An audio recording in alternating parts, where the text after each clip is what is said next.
আজকের যে আলোচনার বিষয় হলো সালামের গুরুত্ব ফজিলত সম্পর্কে। সম্মানিত হাজরিন, এই সালামটা মুসলমানের অপর মুসলমানের হকের মধ্যে রয়েছে। একজন মুসলমান অপর মুসলমানের উপর 6টি হক রয়েছে। রাসূল করিম সাল্লাল্লাহু আলাইহি ওয়াসাল্লাম বলেন, যখন কারো সাথে তোমার সাক্ষাৎ হবে তখন তুমি সর্বপ্রথম কি দিবে? সালাম দেবে। 2 নাম্বার, কেউ যদি তোমাকে প্রয়োজনে ডাকে তার ডাকে কি দিবে? সাড়া দিবে। 3 নাম্বার, কোনো ব্যক্তি যদি তোমার কাছে উপদেশ চায় তাকে ভালো উপদেশ দেওয়ার চেষ্টা করবে। 4 নাম্বার, কোনো ব্যক্তি যদি হাসি দেয়, হাসি দিয়ে যদি আলহামদুলিল্লাহ বলে, এর উত্তরে কি বলবে? ইয়ারহামুকাল্লাহ বলবে। কোনো মুসলমান ভাই যদি অসুস্থ হয় তাকে দেখতে যাবে। 6 নাম্বার, কোনো মুসলমান ভাই যদি মারা যায় তার জানাজা কি হবে? শরীক হবে। সম্মানিত হাজরিন, একজন মুসলমানের উপর অপর মুসলমানের 6টি হক রয়েছে। সর্বপ্রথম হক হলো সালাম। একজন মুসলমান ভাই অপর মুসলমান ভাইকে যখনই দেখবে তখনই কি করবে? সর্বপ্রথম সালাম দিবে। সালামের অনেক গুরুত্ব সম্পর্কে কোরআন ও হাদিসের মধ্যে রয়েছে। ইনশাআল্লাহ আমরা আজকে এই সালামের গুরুত্ব ফজিলত নিয়ে আলোচনা করব ইনশাআল্লাহ। সম্মানিত হাজরিন, এই সালামের সূচনা হয়েছে হযরত আদম আলাইহিস সালাম থেকে। বুখারী শরীফের হাদিস 3326 নম্বর হাদিসে বলা হয়েছে, আল্লাহ রাব্বুল আলামিন যখন আদম আলাইহিস সালামকে সৃষ্টি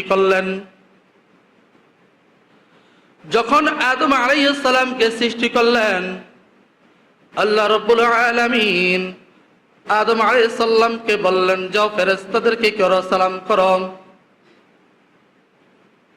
ফেরেশতাদেরকে কি করো? সালাম করো। যখন হযরত আদম আলাইহিস সালাম ফেরেশতাদেরকে সালাম করতে গিয়েছিলেন তখন আল্লাহ রাব্বুল আলামিন বলে, শোনো, যখন তুমি ফেরেশতাদেরকে সালাম দিবে এর উত্তরে ফেরেশতারা কি বলে সেটাই হবে তোমার এবং তোমার সন্তানদের জন্য পারস্পরিক অভিবাদন। তখন হযরত আদম আলাইহিস সালাম ফেরেশতাদেরকে কি করলেন? সালাম দিলেন, আসসালামু আলাইকুম। তখন ফেরেশতারা হযরত আদম আলাইহিস সালামের উত্তরে বললেন, ওয়া আলাইকুমুস সালাম ওয়া রাহমাতুল্লাহ।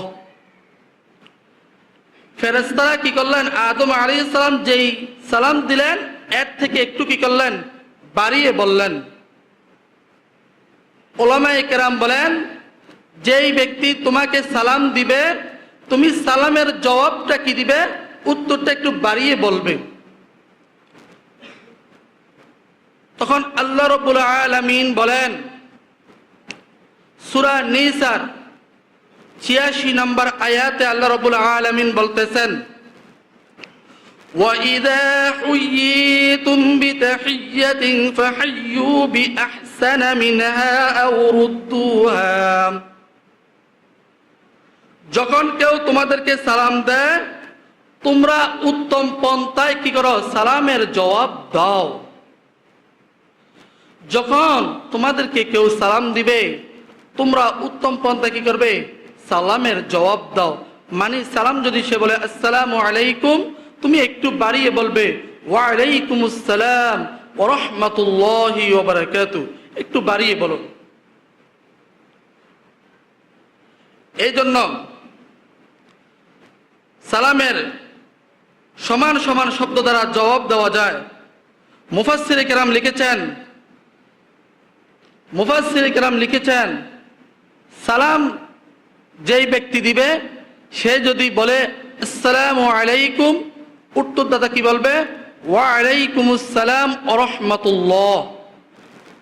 সালামের দাতা যদি বলে আসসালামু আলাইকুম ওয়া রাহমাতুল্লাহ, উত্তরদাতা বলবে ওয়া আলাইকুমুস সালাম ওয়া রাহমাতুল্লাহি ওয়া বারাকাতুহু। তখন সালামদাতা যদি বলে আসসালামু আলাইকুম ওয়া রাহমাতুল্লাহি ওয়া বারাকাতুহু, তখন উত্তরদাতাও বলবে ওয়া আলাইকুমুস সালাম ওয়া রাহমাতুল্লাহি ওয়া বারাকাতুহু। এই জন্য সালাম যেই ব্যক্তি দিবেন উত্তরটা কি হবে? একটু বাড়িয়ে বলবেন। হাদিস শরীফে সালামের অনেক গুরুত্বপূর্ণ ফজিলত সম্পর্কে আলোচনা করা হয়েছে। সালাম দিলে নেকি পাওয়া যায়। সালাম দিলে কি পাওয়া যায়? নেকি পাওয়া যায়। সাত আসমান সাত জমিনের চেয়েও দামি একটা নেকি। একটা নেকি পাওয়ার জন্য সারা দুনিয়ার রাজত্ব দিলেও একটা নেকি পাওয়া যায় না। সারা দুনিয়ার রাজত্ব যদি আপনি দিয়ে দেন একটা নেকি পাওয়া যাবে না। এই জন্য সালাম দিলে নেকি কি হয়? অর্জন হয়। এই জন্য মেরে ভাই ও দোস্ত, আমরা কি করব? বেশি বেশি করে সালাম দেওয়ার চেষ্টা করব। তিরমিজি শরীফের হাদিস 2689 নম্বর হাদিসে হযরত ইমরান ইবনে হুসাইন বর্ণনা করেন, রাসূল করিম সাল্লাল্লাহু আলাইহি সাল্লামের দরবারে একটি লোক এসে বললেন আসসালামু আলাইকুম। তখন রাসূল সাল্লাল্লাহু আলাইহি সাল্লাম বললেন, তুমি 10টি নেকি পেয়েছো। তখন আরেকটি ব্যক্তি এসে বলল আসসালামু আলাইকুম ওয়া রাহমাতুল্লাহ। প্রথম ব্যক্তি থেকে দ্বিতীয় ব্যক্তি একটি বাক্য শব্দ কি করলেন? অতিরিক্ত বললেন। তখন রাসূল করিম সাল্লাল্লাহু আলাইহি সাল্লাম বললেন, তুমি 20টি নেকি পেয়েছো। তখন তৃতীয় ব্যক্তি আবার আসলো। তখন আল্লাহ রাসূলকে সালাম দিলেন, আসসালামু আলাইকুম ওয়া রাহমাতুল্লাহি ওয়া বারাকাতুহু। তখন রাসূল করিম সাল্লাল্লাহু আলাইহি সাল্লাম বললেন, তুমি কি পেয়েছো? 30টি নেকি পেয়েছো। বলেন না সুবহানাল্লাহ। সালাম সমান সমান দিতে পারবেন। আসসালামু আলাইকুম বললো কি হয়ে যাবে? সালাম হয়ে যাবে। সালামের উত্তরটা একটু বেশি বললে কি হয়ে যাবে? নেকি বেশি করে পাবেন। আপনি যত বাক্য বেশি বলবেন তত বাক্যর পরিবর্তে আপনি কি পাবেন? নেকি বেশি পাওয়া যাবে। আর সালাম দিলে পরস্পরের মাঝে সুসম্পর্ক কি হয়? তৈরি হয়। মেরে ভাই ও দোস্ত, সালাম দিলে একজন আরেকজনের সম্পর্কে কি হয়? সুসম্পর্ক তৈরি হয়, ভালোবাসার সৃষ্টি হয়, বন্ধুত্ব সৃষ্টি হয়। আমরা বলতে চাই একজন আমরা আরেকজনকে কি দিব? সালাম দিব। মুসলিম শরীফের 54 নম্বর হাদিসে আল্লাহ রাসূল সাল্লাল্লাহু আলাইহি সাল্লাম বলতেছেন, আমি তোমাদেরকে একটি আমলের কথা বলে দিব না, যে আমল করলে তোমরা নেকি পাবে। ওই আমলটা হলো তোমরা কি করবে? সালাম দিবে। সালাম দিলে একজন আরেকজনের মধ্যে পরস্পরের মাঝে কি হয়? সুসম্পর্ক তৈরি হয়, বন্ধুত্ব সৃষ্টি হয়, ভালোবাসা তৈরি হয়। মেরে ভাইও দোস্ত, আমরা যখনই যাকে দেখব তখনই যার সাথে দেখা হবো আমরা তাকে কি করব? সালাম দেব। আমরা যখন বাজারে যাই, বাজার কিন্তু একটি খারাপ জায়গা। বাজারটা একটা নিকৃষ্ট জায়গা। ওইখানে অনেক রকমের মানুষ থাকে, অনেক রকমের কথাবার্তা হয়ে থাকে। কিন্তু সাহাবায়ে কেরাম বাজারে যেতেন, কেননা বাজারে গেলে মানুষ অনেক পাওয়া যায়। হযরত আব্দুল্লাহ ইবনে ওমর রাদিয়াল্লাহু তাআলা আনহু বলতেছেন, আমি যখন বাজারে এক পাশ দিয়ে যেতাম তখন আমি মানুষদেরকে সালাম দিতে দিতে আমি বাজারে প্রবেশ করতাম, আবার যখন বাজার থেকে আসতাম তখন অন্য পাশ দিয়ে আসার সময় আমি মানুষদেরকে কি দিতাম, সালাম দিতে দিতে আসতাম। কেননা বাজারে অনেক মানুষের সাথে কি হয়, সাক্ষাৎ হয়। এই জন্য মেরে ভাই ও দোস্ত, আমরা সালামের প্রচলিত করতে হবে। আমরা সালাম যে যাকে যেখানেই দেখব সেখানেই কি করব, সালাম দিব। বলেন সুবহানাল্লাহ। সম্মানিত হাজিরিন, সালাম দিলে অহংকার দূর হয়ে যায়। যেই ব্যক্তি আগে সালাম দিবে সেই ব্যক্তি কি করবে, অহংকার মুক্ত হয়ে যাবে। আমাদের মাঝে এমন দেখা যায় বর্তমানে আমরা মানুষদেরকে কি করি না, সালাম দিতে চাই না। নিজেকে অহংকার মনে করি, আমি মনে করি আমি তার চেয়ে বড়, আমি তাকে কেন সালাম দিব, আমি তার চেয়ে বড়, আমি তাকে কেন সালাম দিব, আমি মুরব্বী হয়ে গেছি, আমি কেন ছোটদেরকে সালাম দিব, আমি বস হয়ে গেছি, আমি কেন আমার কর্মচারীদেরকে সালাম দিব। মেরে ভাই ও দোস্ত, সালাম এখানে বড় ছোট কিছুই নাই। রাসূল করিম সাল্লাল্লাহু আলাইহি ওয়াসাল্লাম বলতেছে, মুসলিম শরীফের 2168 নম্বর হাদিসে রাসূল করিম সাল্লাল্লাহু আলাইহি ওয়াসাল্লাম ছোট বাচ্চাদের পাশ দিয়ে যখন অতিক্রম করে যাচ্ছিলেন তখন রাসূল করিম সাল্লাল্লাহু আলাইহি ওয়াসাল্লাম কি করতেন, ছোট বাচ্চাদেরকে কি করতেন, সালাম দিতেন। ছোট বাচ্চাদেরকে আল্লাহ রাসূল সাল্লাল্লাহু আলাইহি ওয়াসাল্লাম কি করতেন, সালাম দিতেন। ছোট বড় সবাইকে আল্লাহ রাসূল সাল্লাল্লাহু আলাইহি ওয়াসাল্লাম কি করতেন, সালাম দিতেন। মেরে ভাই দোস্ত, স্বামী স্ত্রীকে সালাম দিবে, বড় ভাই ছোট ভাইকে সালাম দিবে, বস তার কর্মচারীদেরকে সালাম দিবে, শ্বশুর জামাইকে সালাম দিবে।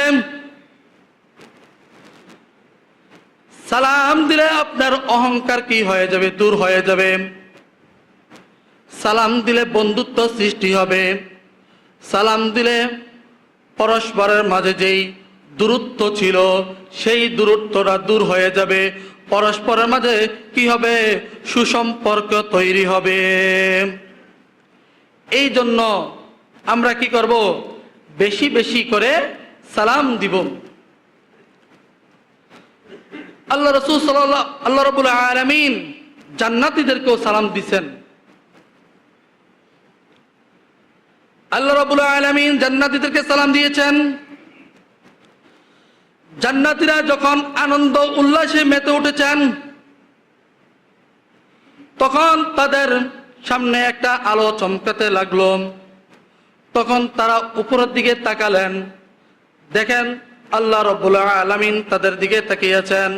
তখনই আল্লাহ রাব্বুল আলামিন বলতেছেন, আসসালামু আলাইকুম ইয়া আহলাল জান্নাহ, হে জান্নাতবাসীরা তোমাদের প্রতি সালাম। জান্নাতের মধ্যে নামাজ রোজা হজ যাকাত কিছুই থাকবে না, কিন্তু সালামের প্রচলন থাকবে। একজন জান্নাতি আরেক জান্নাতীদেরকে কি দিবেন, সালাম দিবেন। ফেরেশতারা জান্নাতীদেরকে সালাম দিবেন।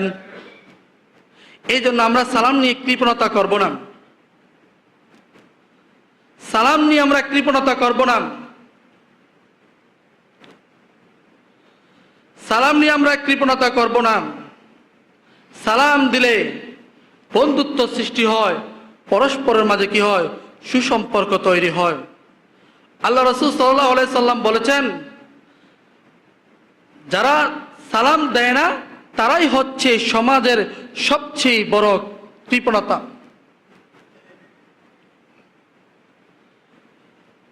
এক ব্যক্তি রাসূল সাল্লাল্লাহু আলাইহি সাল্লামের দরবারে এসে নালিশ করলেন, ইয়া রাসূলুল্লাহ সাল্লাল্লাহু আলাইহি সাল্লাম, আমার বাগানে অমুক ব্যক্তির একটি গাছ রয়েছে, সে যখন আমার বাগানে আসে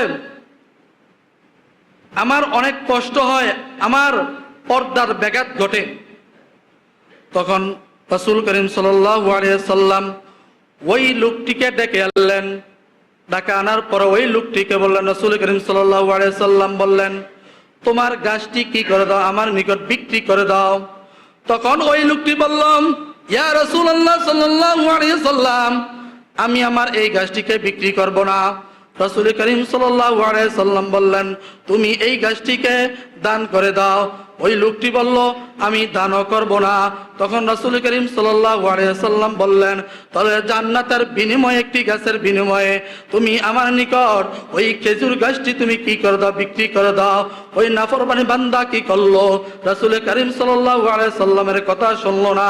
সে বলতেছে, ইয়া রাসূলুল্লাহ, আমি গাছটি বিক্রি করব না, দানও করব না। তখন রাসূল করিম সাল্লাল্লাহু আলাইহি সাল্লাম বললেন, তোমার মতন কৃপণতা, সবচেয়ে বড় কৃপণতা হলেন তুমি।